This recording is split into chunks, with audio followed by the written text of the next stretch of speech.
Assalamualaikum warahmatullahi wabarakatuh. Selamat pagi. Perkenalkan, nama saya Muhammad Zaki Maulana Taufik dari kelas KPI 1E. Di pagi hari ini jam 9 pagi saya akan mewawancarai narasumber yang sangat istimewa, yakni bernama Mas Naufal, yang bertemakan pencegahan bullying di kampus. Baik, langsung saja pertanyaan pertama untuk Mas Naufal. Sebelumnya saya terima kasih telah meluangkan waktunya Mas Naufal. Ya. Oke. Sama. Lanjut ya Mas Naufal, langsung pertanyaan pertama. Apa yang dimaksud bullying itu menurut Mas Naufal sendiri, dan mengapa hal itu kerap terjadi di lingkungan sekolah atau kampus? Ya. Jadi ini Mas Zaki, kalau bullying sendiri menurut saya itu tindakan menyakiti atau merudung seseorang secara personal maupun kelompok. Iya. Nah, itu dilakukan secara terus-menerus. Itu dilakukan main fisik atau non fisik. Jadi gitu Mas Zaki. Kalau bullying menurut saya, kalau kenapa sih banyak kasus bullying yang masih terjadi di lingkungan sekolah maupun kampus? Mungkin menurut saya ada berbagai faktor yang dapat menyebabkannya. Yang pertama mungkin paling sering itu gara-gara senioritas. Jadi kan sering ada kakak kelas yang merasa dirinya itu lebih tua, lebih sepuh kayak gitu. Akhirnya adik-adiknya itu dibuat mainan, dibuat bahan buat suruh-suruhan kayak gitu. Terus yang kedua bisa terjadi karena faktor lingkungan yang toksik, faktor pertemanan yang toksik. Mungkin ada salah satu di antara teman-temannya yang ingin merasa dirinya lebih keren atau ingin dirinya lebih hebat. Akhirnya ada temannya yang merasa kurang memiliki keberanian atau mental yang cukup. Akhirnya dibully. Jadi kayak gitu Mas Zaki, kurang lebihnya. Iya. Saya juga sering menemui hal seperti itu. Jadi kita lanjut pertanyaan kedua ya Mas Naufal. Iya. Monggo Mas Naufal kopinya. Menurut Mas Naufal, sikap bullying itu menunjukkan sikap yang tidak mencerminkan pada sila keberapa ya Mas Naufal? Kalau sikap bullying itu jelas terjadi pelanggaran pada nilai-nilai Pancasila sila kedua, yaitu kemanusiaan yang adil dan beradab. Karena kasus bullying sendiri kan menyakiti seseorang dan itu tidak sesuai dengan nilai-nilai Pancasila sila kedua. Jadi ya dianggap tidak beradab kalau kayak gitu. Langsung saja ya Mas Naufal. Pertanyaan ketiga, bagaimana pencegahan sikap bullying itu, terutama kita sebagai mahasiswa? Pencegahan kasus bullying, terutama kita sebagai mahasiswa ya. Iya. Nah, kita sebagai mahasiswa yang terkenal sebagai agent of change ya, tentunya harus bisa bersuara, memiliki keberanian untuk bersuara atas anti bullying. Jadi untuk mengatasi kasus bullying itu bisa dimulai dari diri kita sendiri Mas Zaki. Kita harus bisa peka terhadap lingkungan sosial. Apabila ada teman kita yang dibully, kita harus berani menegur, harus berani mengingatkan. Ya, kuncinya kita harus berani Mas Zaki melawan anti bullying. Terus kita bisa memanfaatkan media sosial sebagai tempat untuk menyalurkan suara anti bullying. Kita bisa membuat pamflet atau bisa membuat kata-kata tentang anti bullying. Kita bisa mensupport para korban yang dibully dengan menggunakan media sosial. Terus kita juga bisa sebagai mahasiswa ya Mas Zaki ya, kita membuat seminar tentang anti bullying. Kita bisa menjabarkan dampak-dampak bullying itu seperti apa, nanti mentalnya seperti apa korban-korban bullying. Jadi seperti itu Mas Zaki. Kalau gini Mas Naufal, caranya agar pembuli itu dan si korban bullying itu bisa berteman lagi itu gimana biar dia saling bersatu? Menurut saya itu agak sulit ya Mas Haki ya. Oh ya, harus kita proses dulu. Harus berproses. Misal saya menjadi korban bullying ya Mas Haki ya. Iya. Biasanya korban bullying kan takut untuk melawan. Nah, ya paling cara kita itu ya menjauhi. Misal kita di lingkungan pertemanan yang toksik, kita dibully. Ya mau nggak mau, kalau kita tidak berani melawan si pembuli, ya kita harus seenggaknya cari pertemanan yang lain lah, yang lebih positif. Itu mungkin cara yang paling aman seperti itu. Nah, nanti kalau semisal pembuliannya itu sudah semakin parah, mungkin kita bisa lanjut ke langkah selanjutnya, itu kita laporkan ke pihak yang berwajib. Kalau di sekolah bisa kita laporkan ke guru BP atau BK kayak gitu Mas Haki.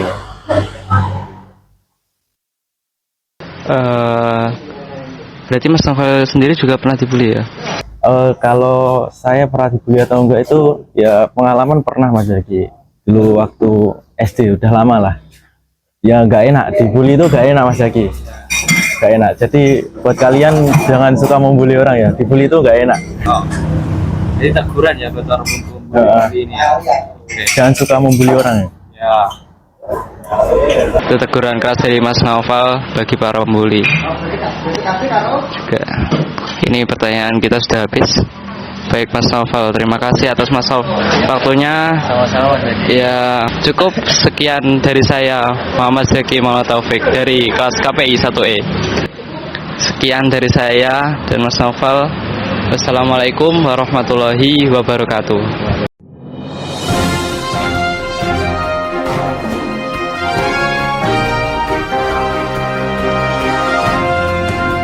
Assalamualaikum warahmatullahi wabarakatuh. Perkenalkan, nama saya Muhammad Zaki Maulana Taufik dari Prodi Komunikasi dan Penyiaran Islam kelas KPI 1E. Di pagi yang cerah ini, pukul jam 7 pagi, saya akan mewawancarai narasumber yang sangat istimewa, yakni guru saya sendiri. Saya akan mewawancarai bertemakan pencegahan bullying di lingkungan sekitar. Untuk Pak Budi, terima kasih sudah meluangkan waktunya. Saya akan memberikan 2 pertanyaan. Yang pertama, apa yang dimaksud bullying itu menurut Pak Budi, dan mengapa hal itu kerap terjadi di lingkungan, Pak? Terima kasih Mas Zaki.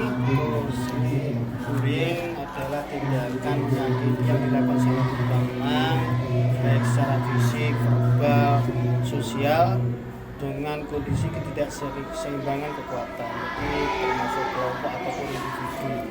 Dan ini bisa terjadi karena keinginan lingkungan atau kelompok itu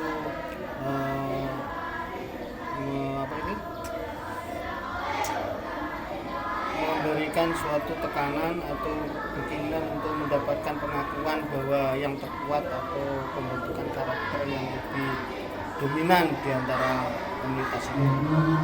Juga adanya dendam juga bisa dalam suatu pribadi atau di kelompok juga bisa masuk di lingkungan sekolah seperti itu. Tindakan bullying yang terjadi banyak fisik itu Mas ya.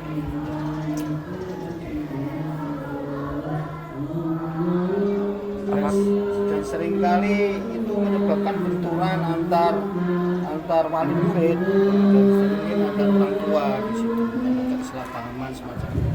Jadi bullying seperti itu Mas. Termasuk kasus atau fenomena di masyarakat ya Pak? Iya. Termasuk seperti itu, termasuk di masyarakat kita terjadinya kekerasan bullying itu kan pembentukan karakter kelompok, ingin pengakuan dominasi di lingkungannya kan seperti itu Mas. Juga satu itu, yang kedua dendam pribadi atau kelompok pada suatu kelompok lain juga bisa. dendam pada individu terus akhirnya minta bantuan kelompok juga bisa seperti itu. Dia ada terbentuknya gap-gap kelompok yang menyebabkan interaksi itu tidak harmonis karena mungkin beda pandangan atau pemicu antar saling ngejek seperti itu. Itu yang terjadi Mas Eki, yang di masyarakat. Apakah bisa Pak dari korban bullying itu dan si pembuli itu bisa saling kompak lagi? Bisa. Sebenarnya itu pendekatan yang paling jernih itu yaitu pendekatan secara sosial. Jadi saling mempertemukan silaturahmi, terus mencari solusi yang baik, apa pemicu permasalahannya, terus apa penyebabnya. Nah, di situ saling istilahnya tabayun atau musyawarah. Insya Allah seperti itu. Yang kedua, dilakukan kegiatan secara sosial, kegiatan istilahnya ya kegiatan sosial banyak yang melibatkan pemuda, di situ melibatkan masyarakat, pemuda dan instansi terkait untuk menyatukan visi wacana agar bullying itu tidak terjadi. Terus juga pemahaman tentang sosialisasi dengan namanya bullying, baik secara fisik, verbal atau sosial kan seperti itu Mas Zaki. Terus yang berikutnya yang kalah penting yaitu agama. Jadi di sini yang paling ditekankan yaitu pendekatan secara agama. Jadi anak-anak ini atau masyarakat remaja yang khususnya sering bullying itu dibekali secara akhlak seperti yang baik melalui keagamaan seperti Mas Zaki. Baik, terima kasih untuk waktunya Pak Budi. Sama-sama Mas Zaki. Bertemakan pencegahan bullying yang setelah disampaikan oleh Pak Budi. Mungkin tadi kepotong videonya kurang maksimal dan mungkin cukup ya Pak Budi. Sekian dari saya. Wassalamualaikum warahmatullahi wabarakatuh.